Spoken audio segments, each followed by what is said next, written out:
तो इस एपिसोड की शुरुआत ठीक वहीं से होती है जहां एमसी और बाकी सभी एक सिटी में आकर लैंड करते हैं। तभी अपने एमसी के सिस्टम पर एक नोटिफिकेशन आता है, होस्ट आपको किसी भी इविल काम में शामिल नहीं होना है, भले ही वो इविल काम कितना भी छोटा क्यों ना हो, और आपको एक भी अच्छा काम करने में फेल नहीं होना है, भले ही वो काम कितना भी छोटा हो। आपका टास्क ये है कि आपको हर दिन एक अच्छा काम करना है। ये देख एमसी अपने मन में सोचता है, हर दिन एक अच्छा काम करना है, ये तो बहुत बुरा है। मुझे खुशी है कि मैं बाहर आ गया हूँ, नहीं तो मैं सेक्ट में रह के अच्छा काम कैसे कर पाता। तभी जी एमसी से बोलता है, सीनियर ब्रदर हम होंगियांग सिटी में आ गए हैं, जो कि सैकड़ों किलोमीटर की दायरे में सबसे बड़ा सिटी है। ये एक अनगवर्नमेंट जोन है। हम पहले यहाँ कुछ गंदे सामान बेचते थे। इसके अलावा यहाँ इविल्स और विलेन जैसे लोग इकट्ठा होते हैं। अगर आप वीक साइड को रिवाइव करने के लिए डिसाइपलों को भर्ती करना चाहते हैं तो आप उनमें से किसी को भर्ती कर सकते हैं। ये सुन के एमसी को गुस्सा आने लगता है। तभी उसका ध्यान अपने सामने की ओर जाता है जहाँ एक ओल्ड लेडी किसी चीज को उठाकर लेकर आ रही होती है। जो देख एमसी जी से बोलता है, जी जाओ और उस ओल्ड लेडी को गोबर उठाने में मदद करो। जी बोलता है, क्या गोबर उठाने में मदद करूँ?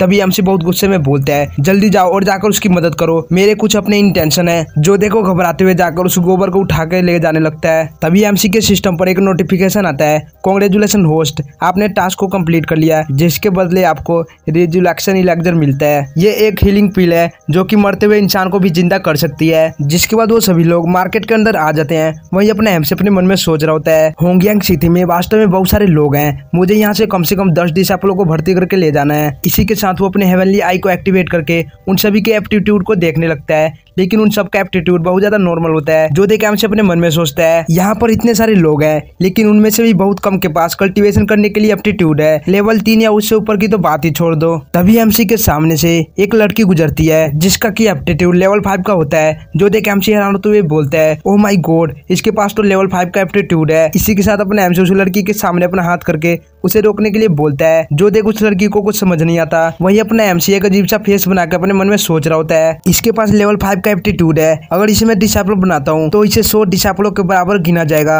मैं इसे नहीं जाने दे सकता। तभी वो लड़की अपना स्वॉर्ड एमसी के सामने करते हुए बोलती है, सर आपको क्या चाहिए? एमसी बोलता है, मिस क्या तुम किसी को अपना मास्टर बनाना चाहती हो? वो बोलती है, तुम्हें कैसे पता कि मैं मास्टर को ढूंढ रही हूँ? एमसी बोलता है, मैं भी यहाँ डिसाइपलों को भर्ती कर रहा हूँ, कैसा रहेगा कि तुम मेरी डिसाइपल बन जाओ? वो बोलती है, क्या तुम? मेरे सालों के एक्सपीरियंस के अनुसार तुम जरूर एक ठग हो। इतना बोलकर वो वहां से जाने लगती है। जो देख एमसी हैरान होकर बोलता है, मिस रुक जाइए, मैं कोई ठग वग नहीं हूँ, तुम मुझे अपना क्राइटेरिया बता सकती हो जो तुम्हें अपने मास्टर के अंदर चाहिए, शायद मैं उसमें फिट हो जाऊं। वो एमसी को एक लिस्ट देते हुए बोलती है, इसके अंदर वो सभी कंडीशन है जो कि मुझे अपने मास्टर के अंदर चाहिए। एमसी उस पर्चे को लेकर पढ़ता है जहाँ लिखा था, मेरे मास्टर के पास स्ट्रॉन्ग कल्टीवेशन बेस होना चाहिए, वो जस्टिस का वॉरियर होना चाहिए जो कि बूढ़े लोगों को पनिश करता हो और वो गरीब और कमजोर लोगों की मदद करता हो और कोई भी इविल काम ना करता हो। जो देख एमसी रोते हुए अपने मन में बोलता है, वाह, ये कोई मास्टर नहीं खोज रही बल्कि ये तो एक मोरल मॉडल को खोज रही है। अगर इसे पता चला कि मैं कौन हूँ तो मास्टर डिसाइपल बनने के बदले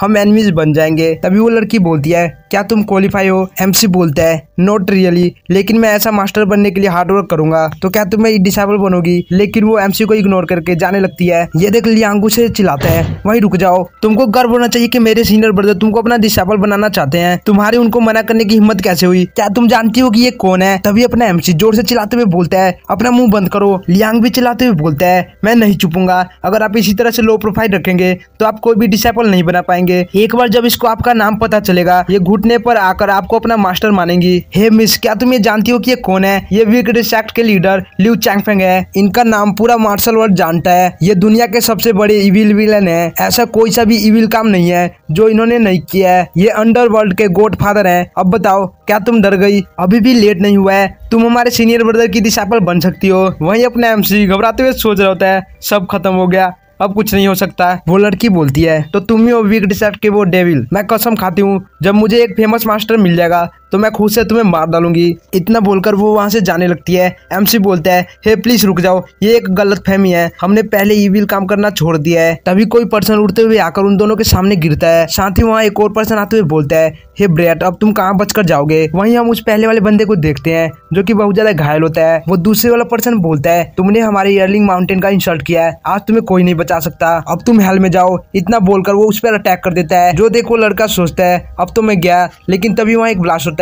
लेकिन जब वो अपनी आंखें खोल के देखता है तो बाई ने उसके स्वॉर्ड को ब्लॉक कर लिया होता है। साथ ही वो उस बंदे से बोलती है, तुम दिन दिहाड़े पब्लिकली यहाँ पर किसी को कैसे मार सकते हो? मैं बाई क्यों, मैं ऐसा नहीं होने दे सकती। वो व्हाइट हेयर वाला बंदा बोलता है, बाई क्यों, मैंने ये नाम पहले कभी नहीं सुना, तुम हमारे बीच में मत पड़ो, नहीं तो मैं तुम्हें भी मार डालूंगा। बाई बोलती है मेरा सेंस ऑफ जस्टिस कहता है कि मैं इसे रोकूं, मैं पीछे नहीं हट सकती, चाहे तो तुम ट्राई कर सकते हो। ये सुन के व्हाइट हेयर वाला बंदा बाई पर अटैक करते हुए अपने साथियों से बोलता है गाइस इसे जल्दी से खत्म करो। इसी के साथ बाई और व्हाइट हेयर वाला बंदा एक दूसरे पर अटैक करने लगते हैं और इस मौके का फायदा उठा के व्हाइट हेयर वाला का एक साथी बाई के पीछे से उस पर अटैक करने के लिए आने लगता है और साथी बोल रहा होता है भले ही तुम एक औरत हो लेकिन मैं तुम पर कोई मर्सी नहीं दिखाने वाला। साथी वो इतना बोल के उसको जोर से किक मारता है जो खा के बाई उड़ते हुए जाकर पीछे की ओर गिरती है और काफी ज्यादा घायल भी हो जाती है।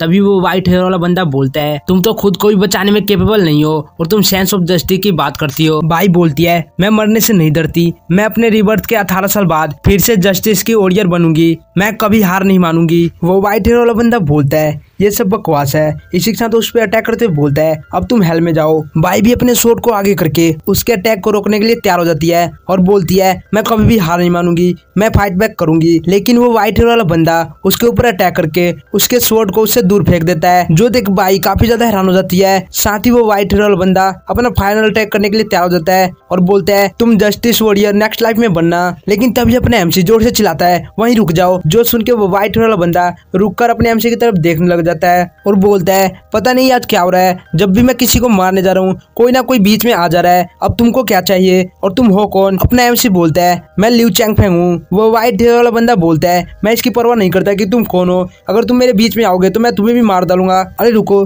तुमने क्या नाम बताया? लिu चैंगफेंग, क्या तुम वीक सेक्ट के लीडर हो? एमसी बोलता है हाँ। जो सुन के वो बंदा अपनी शॉट को नीचे फेंक के एमसी के सामने घुटने पर आकर बोलता है आप तो मेरे आइडल हो, आप तो पूरे वर्ल्ड के विलेन के आइडल हो, फाइनली मैंने आपको देख लिया, मैं तो धन्य हो गया। ये सुन के एमसी सदमे में चला जाता है। वहीं वो व्हाइट हेयर वाला बंदा ओवर एक्टिंग करते हुए बोल रहा होता है आप तो पूरे वर्ल्ड में फेमस हो, आपके जैसा क्रूअल कोई नहीं है मास्टर लिu, आप तो सभी विलेन्स के रोल मॉडल हो। एमसी बोलता है तुम कुछ गलत समझ रहे हो, मैं एक अच्छा पर्सन हूँ। जो सुन के वो हैरान होकर बोलते हैं क्या अच्छा पर्सन? हा हा हा हा हा, क्या ही मजाक था ये, आप अच्छा पर्सन कब से बन गए? एमसी बोलता है मैं कोई मजाक नहीं कर रहा और मुझे ये दोनों जिंदा चाहिए, क्या तुम्हें इससे कोई ऑब्जेक्शन है? वो बंदा एक सीरियस लुक बना के बोलता है क्या तुम सीरियस हो? एमसी बोलता है पहले भले ही मैं एक इविल व्यक्ति हुआ करता था लेकिन अब मैं एक अच्छा इंसान बनना चाहता हूँ और मैं इसके लिए सीरियस हूँ। ये सुन के वो व्हाइट वाला बंदा अपने शॉट को उठाकर बोलता है इसे मार डालो, इस फेक लिu चैंगफेंग को मार डालो। जिसके बाद वो अपने साथियों के साथ एमसी पर अटैक करते हुए बोलता है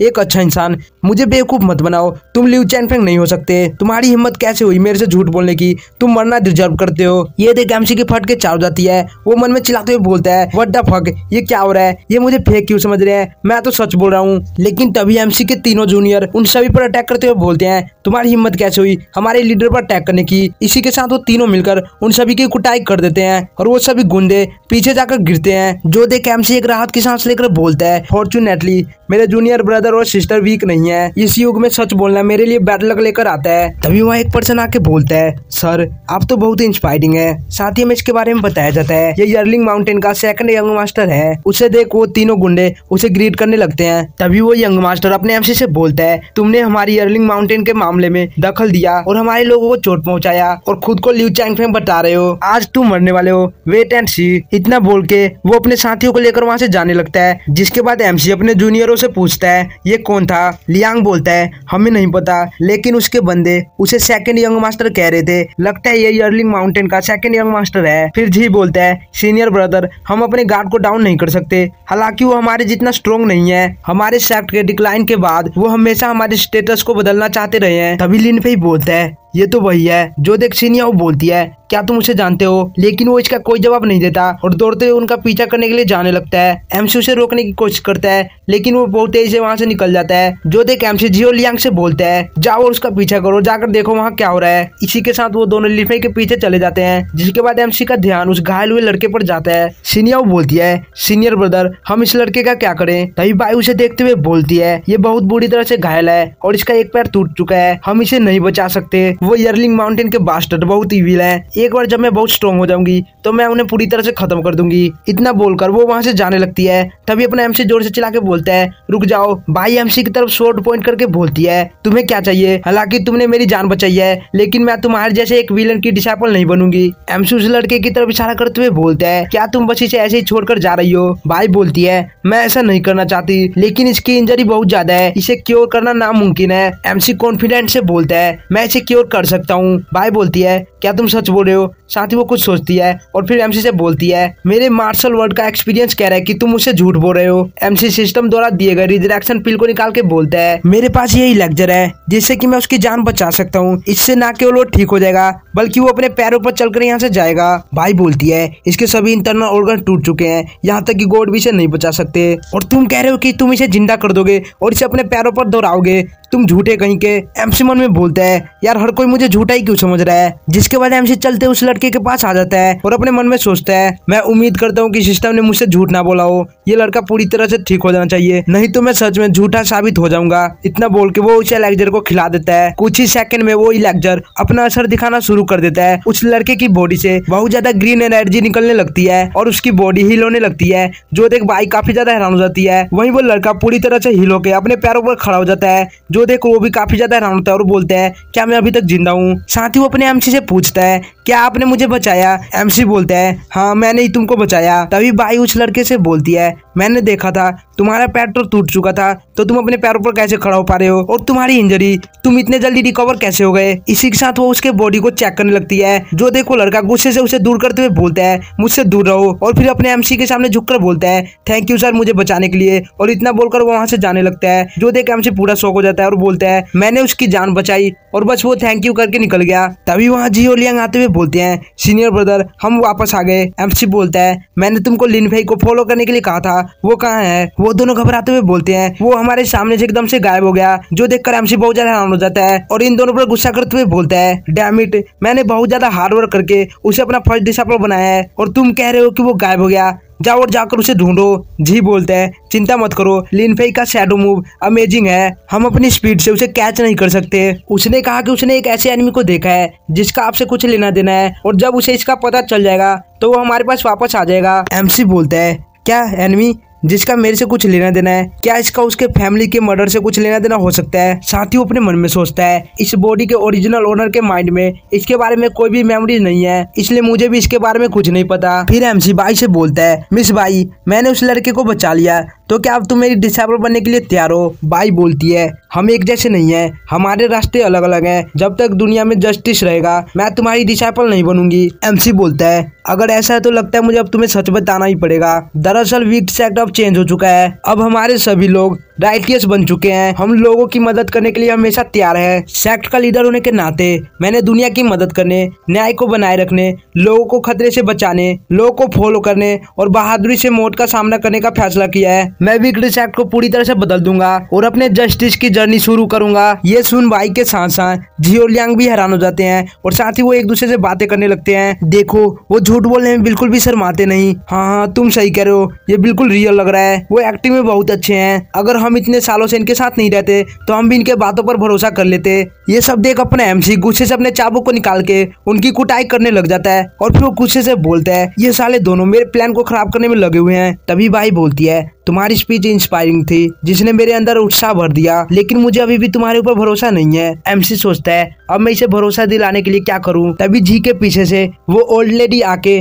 उसे पानी देते हुए बोलती है यंग मैन गोबर उठाने में मेरी मदद करने के लिए तुम्हारा थैंक यू, आज बहुत गर्मी है, ये लो थोड़ा पानी पी लो। जी भी उस ओल्ड लेडी से पानी कप को ले लेता है, जो दिखाते हुए एमसी बाय से बोलता है क्या तुमने देखा जी जो पहले एक फेमस विलन था लेकिन अब वो काइंड हो चुका है, उसने एक ओल्ड लेडी के गोबर उठाने में मदद किया। क्या तुम्हें लगता है कि एक विलन ऐसा कर सकता है? अब क्या तुम्हें भरोसा हुआ कि हम सच में बदल चुके हैं? वो बोलती है अच्छा ठीक है मैं भरोसा करती हूँ। एमसी रोते हुए मन में बोलता है फाइनली वो मान गई। तभी भाई बोलती है लेकिन अगर तुम मेरे मास्टर बनना चाहते हो तो मैं अभी भी तुमको कुछ और टाइम तक एग्जामिन करूंगी, मैं तुम्हारे साथ कुछ दिन रहूंगी, और अगर मुझे पता चला कि तुम झूठ बोल रहे हो तो मैं उसी समय चली जाऊंगी। एमसी बोलता है अच्छा ठीक है ये डील रही। जिसके बाद हमें वीक चेक का सीन दिखाया जाता है। हम देखते हैं वीक चेक पर किसी ने कब्जा कर लिया होता है और वो जोर जोर से हंसते हुए बोल रहा होता है वीक चेक अब मेरा है, मैं इसका राजा हूँ। यहाँ तक कि मैं भी बहुत सरप्राइज हूँ कि मैंने इस पे इतना आसानी से कब्जा कर लिया। नीचे खड़े बंदे बोलते हैं कांग्रेचुलेशन बॉस। बॉस ऐसा कहा जाता है कि लिu चैनफेंग बहुत स्मार्ट है, लेकिन अब मुझे ऐसा नहीं लगता। उसने सेक्ट को गार्ड करने के लिए यहाँ पर किसी को भी नहीं छोड़ा है और बाहर चला गया है। हमें यहाँ एक भी पर्सन नहीं दिखा, अब ये पूरा सेक्ट आपका है। उनका बॉस बोलता है मैंने सुना था कि उसने कुछ वीक लोगों को अपना डिसाइपल बनाया, वो सब कहाँ है? वहीं साइड में एक और मिस्टीरियस सा बंदा बैठा होता है, वो उससे बोलता है कांग्रेचुलेशन डेविल डिंग। और कहीं शायद से एमसी के मास्टर का भी नाम डेविल डिंग ही था, लेकिन मैं कंफर्म नहीं हूँ कि वही अपने अपने एमसी का मास्टर है। ये बंदा बोलता है अब तुमने वीकली चैट पर कब्जा कर लिया है और अब से तुम यहाँ के लीडर हो, तो हमारे एग्रीमेंट को मत भूलना। डेविलिंग बोलता है चिंता मत करो, ऐसा कुछ नहीं होगा, लेकिन मैंने तुमको चैंगफेंग को मारने के लिए यहाँ बुलाया है और वो अभी भी जिंदा है, मैं आराम से बैठ नहीं सकता। वो मिस्टीरियस सा बंदा बोलता है चिंता मत करो, मैंने तुमसे प्रॉमिस किया है मैं उसे मार डालूंगा। साथ ही वो उसे एक टोकन दिखाते हुए बोलता है हम दोनों के कोऑपरेशन के लिए तुम इसे मेरे सिंसियरिटी के रूप में रख सकते हो। उस टोकन को देख डेविलिंग हैरान होते हुए बोलता है ये तो इंपेलिंग टोकन है जिसे कि बीस्ट टाइट को बुलाया जा सकता है। वो मिस्टीरियस सा बंदा बोलता है वाओ, लगता है तुम्हें इस टोकन के बारे में बहुत कुछ पता है, तब तो तुम्हें यह भी पता होगा कि तुम इस टोकन की मदद से लिउ चैंगफेंग को बर्बाद कर सकते हो। डेविलिंग बोलता है आखिरकार तुम हो कौन और तुम्हारे पास ऐसा पावरफुल वेपन कहाँ से आया। इसी के साथ हमें सेक्ट के कुछ दूरी पर उन विलेजर्स को दिखाया जाता है जहां हम देखते हैं जियांग नाम का बंदा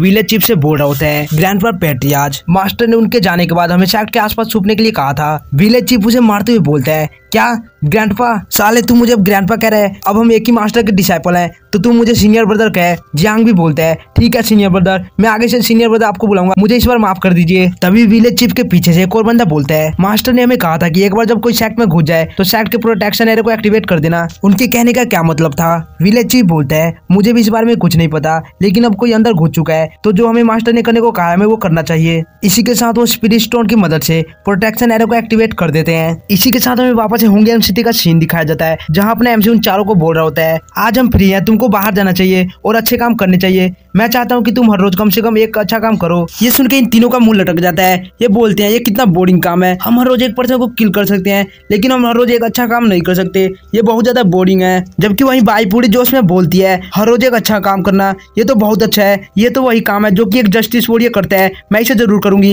एमसी उन तीनों से बोलता है क्या तुमने देखा, तुम्हें बाई से कुछ सीखना चाहिए। तभी एकदम से वहाँ का मेन गेट ओपन होता है और वहाँ पर कोई आके नीचे गिर जाता है और ये और कोई नहीं बल्कि लिनफेई होता है जो कि बहुत ज्यादा घायल होता है। उसे ऐसी हालत में देखकर एमसी बहुत ज्यादा हैरान हो जाता है। जी और लियांग उसके पास जाते हुए बोलते हैं लिनफेई तुम्हें आखिरकार क्या हुआ, तुम इतनी बुरी तरह से घायल कैसे हो गए। लिनफेई बोलता है मैंने उस पर्सन को ढूंढ लिया है जिसने कि मेरी फैमिली का मर्डर किया था। ये सुन वो दोनों काफी ज्यादा हैरान हो जाते हैं। लियांग बोलता है लिनफेई आखिरकार क्या चल रहा है, तुम तो कह रहे थे कि मास्टर ने तुम्हारी फैमिली को मारा है। लिनफेई बोलता है मुझे नहीं पता कि मास्टर से इसका लेना देना है कि नहीं, लेकिन मैंने उस पर्सन को पहचान लिया जिसने कि मेरी फैमिली को मारा था और ये वही पर्सन है जो कि यर्लिंग माउंटेन का सेकंड यंग मास्टर होने का दावा कर रहा था। उस दिन वो अपने लोगों के साथ आके हमारी फैमिली को खत्म कर दिया और हमारे चीजों को लूट लिया और सभी फैमिली मेंबर को मारने के बाद वहाँ पर आग लगा के चला गया और जाते समय उसने बोला था कि मैं वीक सेक्ट से हूँ। एमसी बोलता है देख के लगता है कि उसने तुम्हारी फैमिली को मार के सारा इंजाम हमारे ऊपर लगा दिया। साथ ही एमसी अपने मन में सोचता है तभी तो मैं सोचूं इसके फैमिली के मर्डर की रिलेटेड एक भी मेमोरी मेरे माइंड में क्यों नहीं है,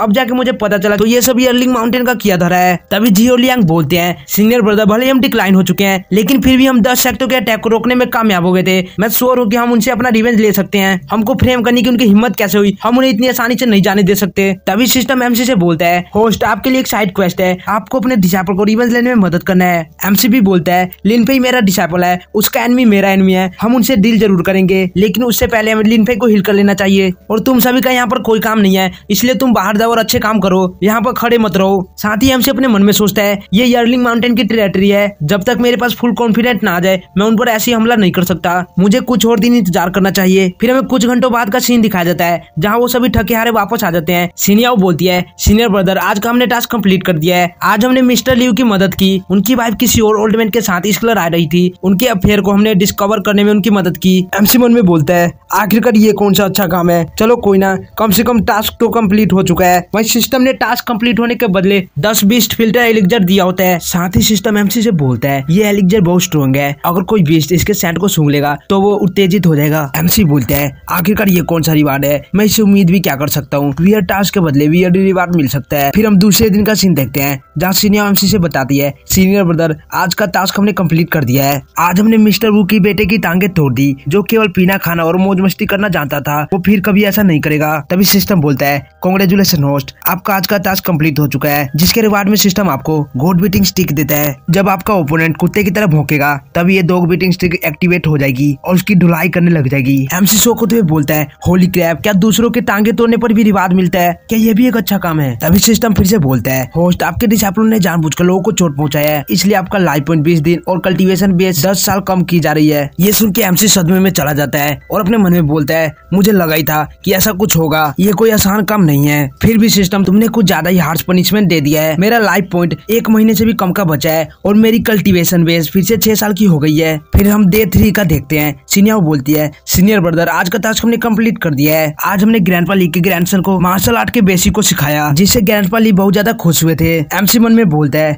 चलो कम से कम एक तो ढंग का अच्छा काम किया इन्होंने। तभी लियांग बोलता है, वो बच्चा कह रहा था जब वो मास्टर आर्ट के मूवों को मास्टर कर लेगा तो वो अपने टीचर को मार देगा, जो भी उसे कंट्रोल करने की हिम्मत करेगा वो उसे मार देगा। ये सुन के एमसी के मुंह से खून निकल जाता है। साथ ही तभी सिस्टम एमसी से बोलता है, होस्ट, आपने आज के टास्क को कंप्लीट कर लिया है, जिसके रिवार्ड में आपको 5 कंप्रेसर टैलिस्मान मिलता है। ये टैलिस्मान किसी भी कल्टीवेशन मेथड को समझने और उसे मास्टर करने में आपकी मदद कर सकता है। साथ ही आपने 3 दिनों तक लगातार अच्छे काम किए हैं, जिसके रिवार्ड में आपको 1 लेवल ऑफ टैलिस्मान मिलता है। ये टैलिस्मान किसी भी कल्टीवेशन मेथड को हायर लेवल में एडवांस कर सकता है। फिर हमें बिग सेट के अंदर का सीन दिखाया जाता है, जहाँ डेविल्डिंग और वो मिस्टीरियस सा बंदा बातें कर रहे होते हैं। डेविल्डिंग बोल रहा होता है, तुमने इंपैलिंग टोकन को एक्टिवेट कर दिया है, बीस्ट टाइट कब तक आएगी? वो मिस्टीरियस सा बंदा बोलता है, इसमें 5 दिन का समय लगेगा, जब वो आएंगे तो पूरे होंगयांग सिटी को घेर लेंगे। डेविल्डिंग बोलता है, मैंने सुना है बीस्ट टाइट में कोई भी सिटी से बाहर नहीं भाग सकता। वो मिस्टीरियस सा बंदा बोलता है, ये पूरी तरह से सच है, पूरा होंगयांग सिटी लिू चैनफेंग के साथ मर जाएगा, तुमको ज्यादा चिंता नहीं करना चाहिए, तुम्हें बस आराम करना चाहिए। तभी एक बंदा चिल्लाते हुए आता है, बॉस बॉस, एक बैड न्यूज है। डेविल्डिंग बोलता है, मैंने तुमको कितनी बार बताया, आपसे मुझे लीडर कहना है तुम्हें। वो बंदा बोलता है,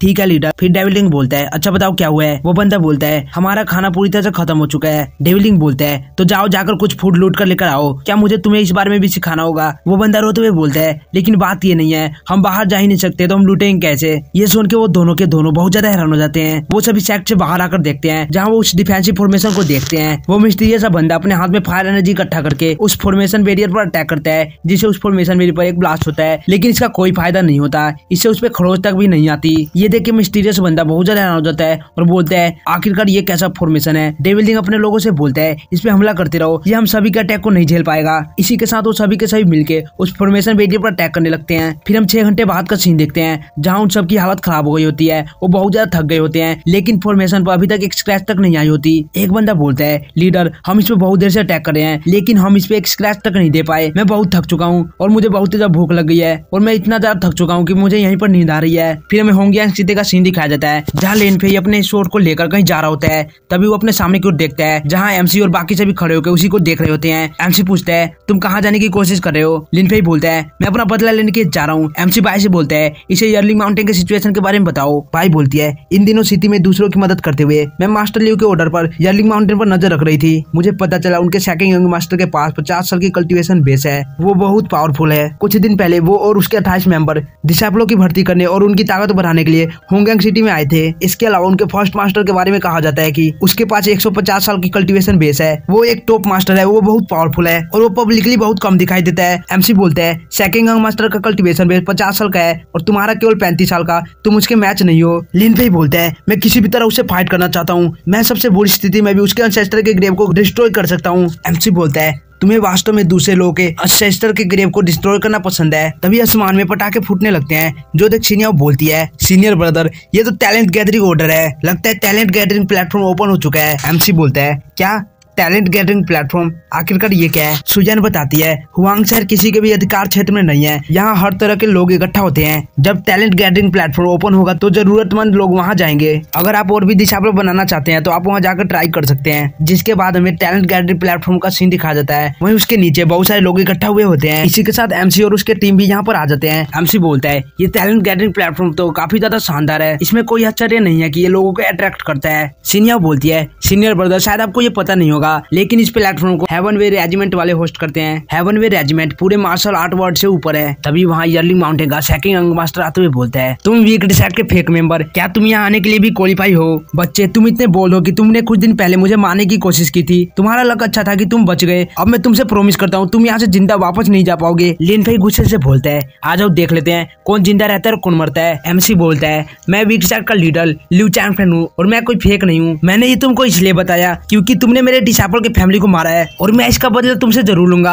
और इसलिए तुमको पता होना चाहिए कि तुमको किसने मारा है। इतना बोल के एमसी अपने साथियों के साथ वहाँ से जाने लगता है। अपना यंग मास्टर उसे देखते हुए मन में सोच रहा होता है क्या ये सच में लिू चैंगफेंग है, लेकिन लेजेंड में जैसा इसके बारे में कहा जाता है ये उससे डिफरेंट बिहेव क्यों कर रहा है, और अगर ये सच में लिू चैंगफेंग है तो मुझे और भी ज्यादा केयरफुल रहना होगा। जिसके बाद एमसी और सीढ़ियों के पास आ जाते हैं। वहाँ मौजूद गार्ड सबको बताता है टैलेंट गैदरिंग प्लेटफॉर्म पर हर कोई नहीं जा सकता, इसमें केवल वही लोग एंटर कर सकते हैं जो इस कल्टीवेशन बेस के दरवाजे को पास करेंगे। जिसके बाद एक एक करके एमसी के सारे डिसाइपल उस दरवाजे से पास होकर अंदर की ओर जाने लगते हैं। लास्ट में अपनी एमसी की बारी आती है, लेकिन जैसे अपने एमसी उस दरवाजे के पास जाता है वो अंदर नहीं जा पा रहा होता, जो देखकर एमसी की फटके चार हो जाती है। और तभी वो पीछे मौजूद गार्ड भी एमसी को देख लेते हैं और चिल्लाते हुए बोलते हैं हे तुम वहीं पे रुक जाओ, तुम अंदर नहीं जा सकते, तुम फेल हो चुके हो, यहाँ से दफा हो जाओ। और वो एमसी को घसीटते हुए ले जाने लगते हैं। ये देख सीनियर पीछे से गुस्से से चिल्लाती है तुम्हारी हिम्मत कैसे हुई मेरे सीनियर ब्रदर को इस तरह से ले जाने की, उनका कल्टीवेशन हम सबसे ज्यादा है, वो इसमें फेल कैसे हो सकते हैं। वो गार्ड बोलता है इसमें एंटर करने के लिए कम से कम 10 साल की कल्टीवेशन बेस होना चाहिए, लेकिन ये फेल हो चुका है, इसका मतलब है कि इसका कल्टीवेशन बेस 10 साल से कम है, ये इसमें एंटर नहीं कर सकता। जियो लियांग बोलते हैं या मेरे सीनियर ब्रदर बहुत ज्यादा पावरफुल हैं,